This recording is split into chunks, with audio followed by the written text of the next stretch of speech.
Alright guys, welcome to a Quarantine School Special Edition. We're going to talk today about getting ready for high school.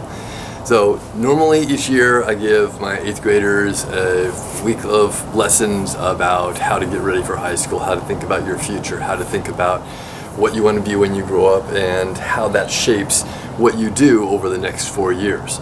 We'll talk about how to do an interview, how to develop a resume, how to think about what kind of careers are right for you. So this one is about high school. Now, 35 years ago, I was in the same position. I had a dozen different ideas about what I wanted to be when I grew up, and no idea about how to get there. Getting from point A to point B, complicated process, right? And when you're in middle school, everything's done for you. Everybody determines the course of your life. Now is the point where you start making those choices for yourself and deciding how you want your life to go and what it takes to get there. So this is going to give you some guidance in planning. Each year I give this, and there's definitely a lot of things in this lesson that you're not going to need just yet. For those of you who already registered for high school next year, there's some things that you may be thinking about now that were not covered before. I think most of you have already signed up for your classes, but if not, this is stuff to keep in mind. Maybe you'll keep this in mind for next year when you go through registration for the next year of classes. So I call this Make High School Count, and there's a slideshow that goes along with this if you want to take a look at some of the pictures that go along with it. So everyone has to go to high school anyway, so why not make it count? These are exciting and important years for your life. Choices that you make now will affect your life forever. No matter what your dreams are, I want you to achieve them, and I want high school to be one of those tools that helps you in achieving them. Everyone in any kind of job needs to be able to speak and write clearly. You need to do some basic math. You need to understand what is written and spoken, and you're going to look at what type of education do you want. Approach the question in one of two ways. Number one, how long will it take to get that job? Like, how many years of schooling? Do you need a job right now? Or are you willing to slog it out for another 6 to 8 years of specialized schooling to get a different type of job? And then another one is, how much money will I make? So how much money do you want to make? How much money do you need to make? And what kind of job is going to get that for you? So those are the two questions that you're balancing as you look at your future. Number one, consider your expenses. So your number one most expensive monthly responsibility is housing. Housing it costs way too much. It really does. But that's something that you have to factor in. So if you're looking at your average apartment rent in Folsom, it's like $1,800 a month. Share a place and you can cut it down. You could spend maybe $700, $800 a month for a room if you're renting a room. But adding up all these monthly expenses, you've got your phone bill, you've got your internet, you've got your car payment, your insurance for your home, your health, your car, you've got do you guys want extra things like Netflix or something like that? Forget about that. Just your basic monthly expenses, you're looking at maybe $2,500 a month. That's a lot, but that's something that you need to keep in mind as you're looking for what type of job you want for your future. So look at this chart comparing the education level to income. So first of all, there's the unemployment rate. If you have more education, there's less of a chance of you being unemployed. That's a good thing, right? So the more you have gone to school, the more you've learned, the more you've developed skills, the more valuable you are, and the more likely you're going to have a job. The highest unemployment rate is for people without a high school diploma. So you don't want to be in that boat. You want to have at least a high school diploma. Now look at the wages. How much money are you going to make? With a basic level of living expenses, you need about $2,500 a month, and you don't have a diploma, you're not even covering your rent.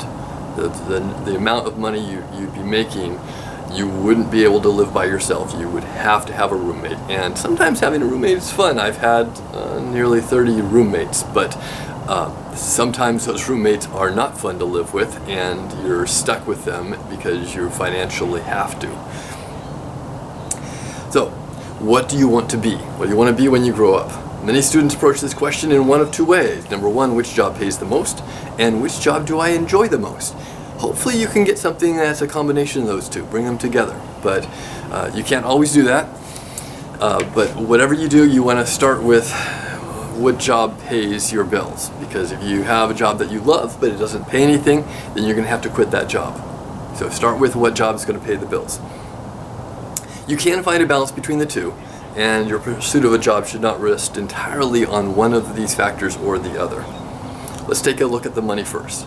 If there's something here you'd be interested in, is there some type of profession you would enjoy? So I'm going to give you some links of places you can go to explore what different jobs pay. You want to scroll through and see what type of jobs there are. There's millions of jobs out there, and I bet most of them you don't even know about. You've never even heard of. You've read about in a children's book. There's a doctor, a lawyer, and there is a fireman, and a policeman, and a teacher. And I suppose those are all the jobs, right? Or maybe you expand that to know about the jobs of your parents or your uncle.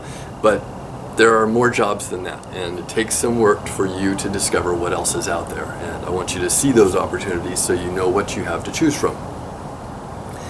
So, looking at the wages list of how much people make. This list is from 2013, I think. I have to double check that, but it's still pretty relevant. Every year, at the top of this list, the anesthesiologists and the surgeons seem to be making the most money as far as regular salaried employees. That is because they are high level of education and a high level of risk. So that's kind of what you want to assess for making a lot of money. Is high level of education, high level of risk is what gets you into those high levels of pay. Over $200,000 is pretty good, right? Lawyers are on here too. Some people might think, well, if you're a lawyer, you're going to make a lot of money.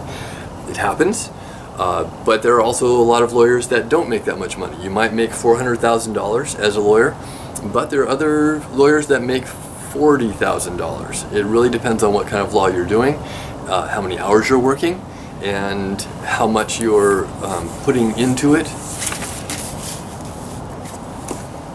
And that's something you have to keep in mind too. You don't necessarily want to have a job that works you 80 hours a week. Maybe you want something that gives you a little more time to have a family, to explore hobbies and other interests.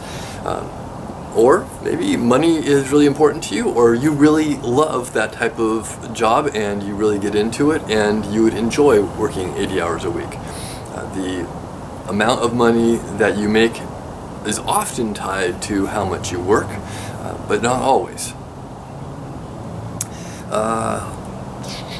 Explore the other options. Some pay pretty well, some pay less than you might expect. It's not always education level either. Don't rule something out, keep your options open. So like I said, it's not always education level. There are some really high paying jobs that don't require that much of an education. A truck driver could make $75,000 a year. That is possible, but there is a trade-off. There is a lot of hours involved, time away from home, something like that. Some students shut down opportunities with saying maybe, and I don't want you to do that. Sometimes they shut them down with things like, maybe education is too expensive. Maybe school is too hard. Maybe I won't fit in. Maybe my family has other plans for me. So these are things that you're saying maybe about right now, but keep your options open. Maybe something will change. Maybe there are other resources for you. Maybe there is a different way that you can approach the same challenges, the same goals. Don't just assume. Find out the answers before you decide something is not for you.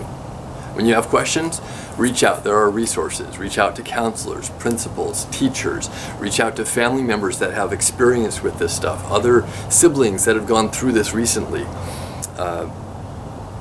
Websites. I'm going to give you links to websites. There are the websites at your high school that you're going to go to. Go to websites for colleges. There's a lot of resources out there to help you answer these questions. All right, so after high school, what are some positive options that you can pursue after your life in high school? There's the 4-year university route. A lot of people go that route. It's a good route. There's the community college route. That's a route where you go to what they call a community college or a 2-year college, where you might go there for a couple of years. You might get an associate's degree and then move on. You might just take a couple of classes and then move on to the 4-year university. It's a Good place to start, and it's also a lot less expensive. There's vocational technical schools. I'll talk about that in a minute. There's military, and then there's direct employment, going right into the workforce, right out of school. All right, getting back to high school planning. You have to take certain specific classes required to graduate, and this is news for some people, especially people that in middle school didn't pass classes, but then they moved on to the next grade. You failed your 6th grade English class. It's okay, you still get to be a 7th grade English class. You don't have to retake 6th grade English over and over again. When you're in high school, you do have to retake those classes if you want to graduate. I had a senior one year that was taking 4 different English classes because he had failed English 4 years in a row. You don't want to be that person. You want to make sure that you graduate. You want to make sure that you pass the classes, only taking them once. Choosing your classes. When you register for high school classes, there are 3 types of classes. There's the required classes. These are required classes or prerequisites, and then there's electives. Required classes. These are classes you don't have a choice in. For example, you have to take 4 years of English. There's no choice. You have to take 3 years of math. There's no choice. You might get a choice of which type you have to take, but you have to take them. Some of you will choose between taking regular English and honors English, or maybe you take English and then you take AP literature and that counts as an English course. That's fine. You have those choices, but you have to take 4 years of English. And you want to fill those classes into your schedule first before you say, oh, I've got room to take 6 different types of classes. No, you have to take the required classes first. Prerequisites. Prerequisites are classes that you have to take before taking another class. For example, you can't take sophomore English until you've taken freshman English. You cannot take AP government until you've had an A or a B grade in U.S. history. These are things that are prerequisite classes before you take other classes. There's electives. Electives are fun. There are required electives and then like just for fun electives. The required electives are ones that in order to graduate you have to have a visual or performing art elective. You have to have a foreign language elective. You get to choose what it is, but it's required. Depending on whether you're just planning to graduate from high school or you're planning to graduate and transfer into a college, those are things that you have to keep in mind because different colleges have different requirements and that will shape the way you choose your classes. Most people that are watching this video are thinking of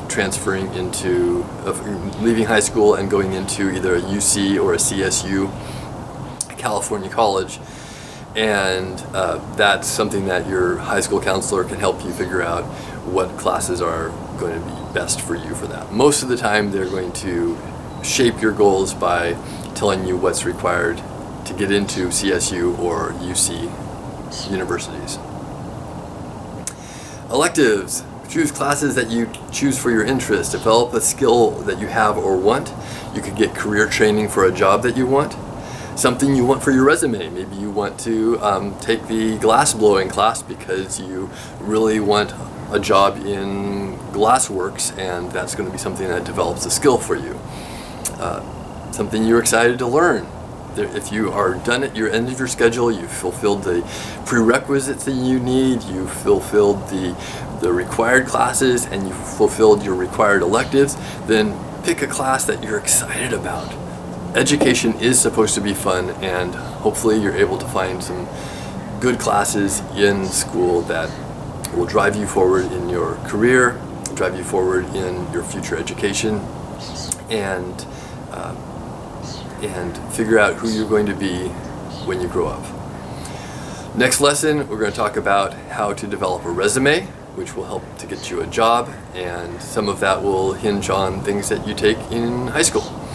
Talk to you soon. Bye.